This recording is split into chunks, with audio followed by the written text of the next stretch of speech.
Hola a todos, espero que se encuentren muy bien. Soy Estrella Daque, terapeuta ocupacional en Centro Amay, y en esta oportunidad les vengo a contar o a explicar un poquito en qué consiste la evaluación general en esta área, enfocada en población infanto-juvenil. Por lo general, la evaluación se realiza entre 3 a 4 sesiones.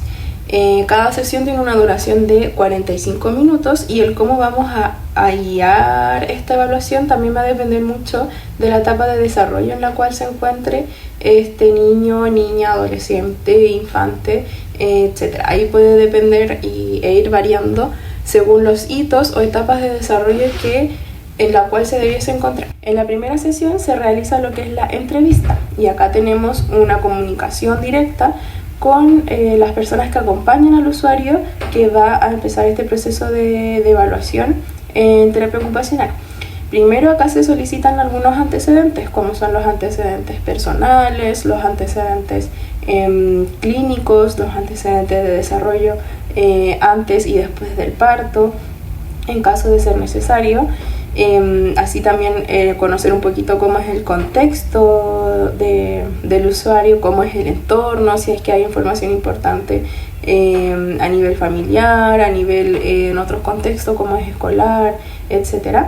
Y así también el motivo principal por el cual están consultando acá en terapia ocupacional y cuál sería la inquietud en este caso. Lo importante de esta entrevista es poder conocer al usuario y a su entorno en lo que es su día a día, y de esta forma también poder detectar qué habilidades pueden mencionar, cuáles son sus dificultades, cuáles son sus intereses, qué prioridades tienen en este momento, cuáles son las expectativas también del proceso, y van preguntas muy relacionadas a lo que uno después va a observar en lo clínico. En las siguientes sesiones uno clínicamente va a ir observando aspectos que voy a mencionar más adelante, que también se consultan en la entrevista desde la visión de las personas que estén aquí acompañando al usuario. Como les decía, pueden ser los cuidadores, los padres, abuelos, etcétera, quien sea que esté en este momento. Y ya después en las otras sesiones comenzamos a evaluar a través de la observación clínica,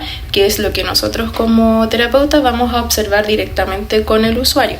Para esto se realizan actividades, principalmente en población infanto-juvenil se utiliza lo que es el juego, ya porque es la ocupación principal que tienen en esta etapa de desarrollo y es donde van a poder acceder a realizar estas actividades. Va a ser un poco más flexible, como un entorno de confianza, que eso es lo principal, que ellos sientan confianza en el espacio en el que están para poder mostrarse tanto sus habilidades como sus dificultades, que es lo que necesitamos ir observando.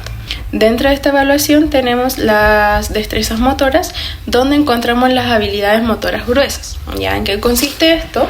La motricidad gruesa consiste en la habilidad que tenemos para poder realizar movimientos grandes utilizando grupos musculares grandes, con coordinación, con equilibrio, como por ejemplo los brazos, las piernas, el tronco, miembro inferior, etc. Algunos ejemplos de esta habilidad es poder sentarnos, poder gatear, poder caminar, correr, saltar, poder levantar nuestros brazos, lanzar una pelota, subir y bajar escaleras, entre otras acciones similares que nosotros realizamos en el día a día. Incluso desde bebés, el poder levantar la cabeza por primera vez o los primeros intentos por hacer eso es parte de la motricidad gruesa. Aquí nosotros observamos clínicamente cómo el usuario ejecuta estos movimientos o cómo lleva a cabo estas acciones. Entonces nos fijamos en aspectos importantes como es el control del movimiento, cómo es la fluidez también del movimiento, cómo se encuentra en su coordinación, en su equilibrio, cuánta fuerza, cuánta intensidad utiliza también al realizar estas acciones, y así diferentes puntos que nos puedan servir para poder observar el desempeño en este tipo de motricidad. Por otro lado tenemos la motricidad fina, que la motricidad fina es la capacidad que tenemos para poder realizar acciones en las cuales tengamos que utilizar grupos musculares pequeños de nuestro cuerpo, como lo que son las muñecas, las manos, los dedos, pies, los labios, la lengua. Y para esto nuestro cuerpo tiene que realizar un esfuerzo coordinado a nivel cerebral y muscular. Algunos ejemplos cotidianos de motricidad fina son, por ejemplo, tomar un lápiz, escribir, dibujar, usar una tijera, ensartar un hilo en una aguja, apilar cosas, agarrar cosas.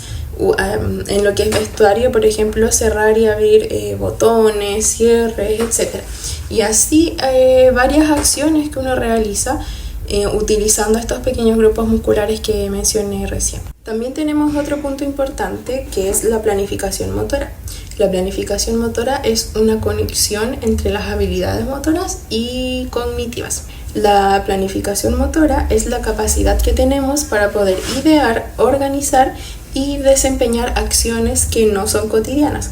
Y esto lo hacemos con la base de que debemos percibir toda la información de nuestro entorno, organizar esa información para poder realizar algunas secuencias, interiorizar secuencias de una acción motora nueva. Como por ejemplo, aprender a usar tijeras, aprender a usar cubiertos, aprender a vestirse, aprender a manejar, aprender a andar en bicicleta y así entre otras acciones que en algún momento uno no las tiene interiorizadas y cuando debemos aprenderlas uno es muy consciente de esos movimientos y tiene que realizar esta planificación, organización de la información que estoy recibiendo para poder llevarlo a cabo y después se vuelva algo mucho más automático. En esta planificación motora hay 3 fases. La primera es la ideación, que lo podemos llevar a la pregunta ¿qué quiero hacer? Es decir, tener una visión de lo que yo quiero hacer o voy a realizar. Luego tenemos la planificación, que es cómo lo quiero hacer. Es decir, tengo que organizar y planificarme cómo voy a llevar a cabo esta acción. Y bueno, la tercera es la ejecución, que como lo dice la palabra, es ya ejecutar o llevar a cabo la acción en sí. También tenemos lo que es la grafomotricidad y este punto está directamente relacionado con el desarrollo de la motricidad fina, ya que tenemos que tener un adecuado control y coordinación entre dedos, muñeca y manos, porque esto tiene que ver con el desarrollo de la escritura. Entonces aquí entra todo lo que son trazos, escritura, dibujo, colorear y todos los aspectos ahí relacionados con esta área que estoy mencionando. Luego pasamos a otro punto que son las destrezas cognitivas. Las destrezas cognitivas lo que hacemos es un proceso a nivel mental que utilizamos para poder recibir, procesar y elaborar esta información. Aquí evaluamos algunos elementos como orientación, atención, memoria, algunos aspectos del lenguaje, praxias, cognición social, lo que son nocias, habilidades visoespaciales y así como también funciones ejecutivas.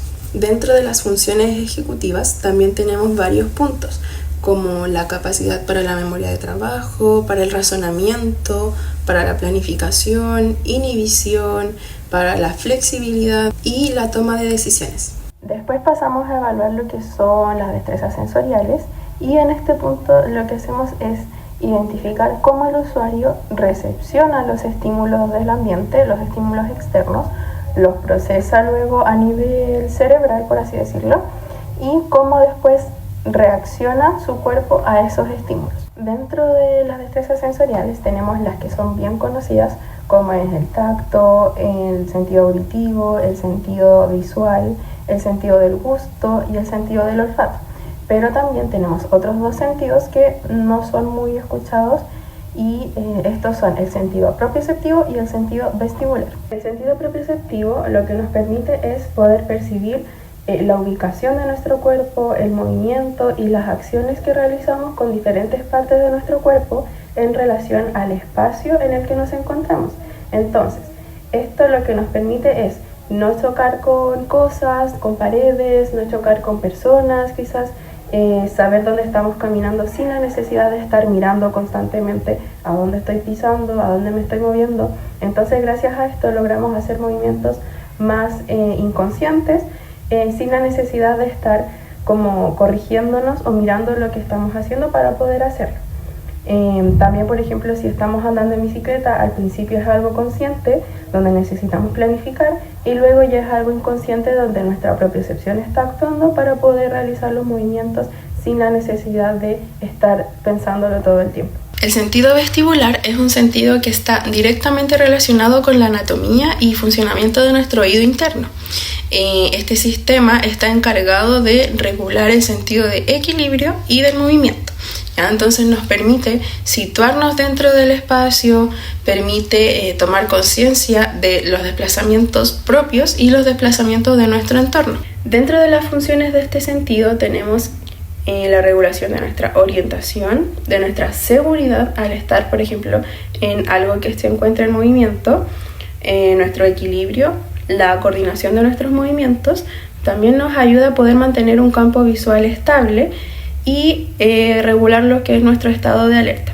Dentro de la evaluación de estas destrezas sensoriales, lo que nosotros buscamos identificar es cómo está procesando el usuario esta información sensorial. Puede existir un rango típico de la modulación del procesamiento sensorial, o también está lo que es la hipersensibilidad, donde existe una detección mayor de estos estímulos, es decir, siento mucho más lo que son los estímulos. Y también tenemos la hiposensibilidad, donde es todo lo contrario, que es siento mucho menos estos estímulos. Por otro lado, también tenemos observamos las destrezas de regulación emocional, y aquí lo que buscamos observar es cómo el usuario identifica y expresa las diferentes emociones, cómo se encuentra en su tolerancia a la frustración, en el nivel de su tolerancia a la frustración, también en conductas quizás más ansiosas, de anticiparse mucho a las situaciones, a las actividades, etc. Y en general cómo se presenta la manifestación de sus emociones. Y ahí podemos detectar si es que es necesario ayudarle a regular estas, pero no involucrándonos en el campo del área psicológica, ya, porque ellos entran mucho más en detalle en lo que es el área emocional. Bien, por otra parte, observamos lo que son las destrezas a nivel social. Ya, entonces aquí lo que nosotros observamos o necesitamos conocer es cómo el usuario interactúa, en este caso con nosotros que seríamos los evaluadores, pero también conocer cómo él interactúa con pares, que eso se consulta directamente, ya sea con los padres, los cuidadores, o también en el contexto educativo en caso de que él se encuentre presente en ese contexto. Y necesitamos saber cómo es la intención de su interacción, cómo le va en el juego con sus pares, o cómo es este tipo de relación en el fondo. Así que eso también es algo que observamos. Y por último, pero no menos importante, tenemos la evaluación de las actividades de la vida diaria. ¿Ya? Y este punto está muy vinculado con la entrevista, ya que estas actividades se realizan principalmente en el contexto hogar y en el contexto del día a día. ¿Ya? Así que aquí lo que buscamos es identificar cómo el usuario realiza estas actividades en el día a día, cuánto es su grado de independencia, si necesita ayuda en algunas actividades. Como les decía al principio, todo depende de la etapa de desarrollo también en la que se encuentre. Ya, y aquí tenemos actividades como alimentación, vestuario, higiene, ir al baño, tenemos lo que es el juego, lo que es el contexto educativo, también tenemos el uso de pantallas. En el uso de pantallas lo que buscamos identificar es si es que existe un exceso a la exposición de pantallas, que pueden ser televisión, tablet, celular y objetos relacionados a eso, o si es que es algo que está regulado y no necesitan apoyo en esa parte. También tenemos en lo que es alimentación. Ahí también buscamos identificar si es que existe alguna dificultad relacionada con esta alimentación, como algún tipo de selectividad alimentaria o inflexibilidad o rigidez hacia ciertos alimentos. Es algo que también se evalúa y que también depende de lo que nos comenten los padres o cuidadores desde la casa. En todo, por ejemplo, lo que es ir al baño, si es que están en proceso de eliminar los pañales o todavía no es el momento. También ahí tenemos que ir viendo eso, cómo se encuentra en el sueño y descanso, si es que es algo que le cuesta quizás conciliar el sueño o no, o mantener el sueño. En lo que es el contexto educativo también buscamos identificar cómo es su relación con esta actividad del día, si es que disfruta ir o es algo que le cuesta mucho, en lo que es hacer sus tareas, si es que logra ir haciendo sus tareas. Ahí uno va como haciendo las preguntas correspondientes también para la casa, y todas estas actividades también dependen mucho, como les mencioné al principio, de la etapa de desarrollo en la cual se encuentra el pequeño, entonces, o el usuario. Así que eso también es súper importante a tener en cuenta. Y ya teniendo toda esta información recolectada con esta evaluación general, vamos a poder generar lo que son los objetivos de intervención. Estos objetivos están relacionados con las dificultades o las necesidades que tiene el usuario y en lo que nosotros vamos a poder apoyar, o también si es que es necesario derivar a algún otro profesional como psicólogo, fonoaudiólogo, etcétera, de cosas superficiales que podamos detectar nosotros para que el otro profesional pueda ahondar mucho más en su área. Y dentro de estos objetivos entonces les vamos a dar el apoyo necesario en las necesidades que él tenga, junto con las prioridades que tenga la familia, ya, porque pueden que salgan pocos objetivos, muchos objetivos, eso es muy variable, pero las prioridades que tiene la familia de lo que hay que trabajar es también muy importante a considerar. Es muy importante también que al terapeuta o al profesional con el que se están atendiendo le puedan entregar la mayor cantidad de información posible desde lo que se observa en la casa, desde lo que se observa en el día a día, para que sea mucho más fluida esta entrega de información y así podamos también identificar cosas que quizás uno no puede observar directamente en la sesión, pero sí existen en la casa. Así que eso también es muy importante, que puedan sentir esa confianza y que puedan sentirse cómodos con esta entrega de información. Y bueno, muchas gracias por ver este video principalmente y espero que les haya quedado muy clara la información. Esta es una información muy general de la evaluación en terapia ocupacional, pero espero que de igual manera les haya quedado claro en qué consiste, qué es lo que necesitamos recolectar y para qué nos va a servir también esta evaluación. Obviamente cada punto tiene una explicación más detallada que se puede ir viendo más adelante, pero esto es lo importante de este video. Así que muchas gracias y que estén muy bien.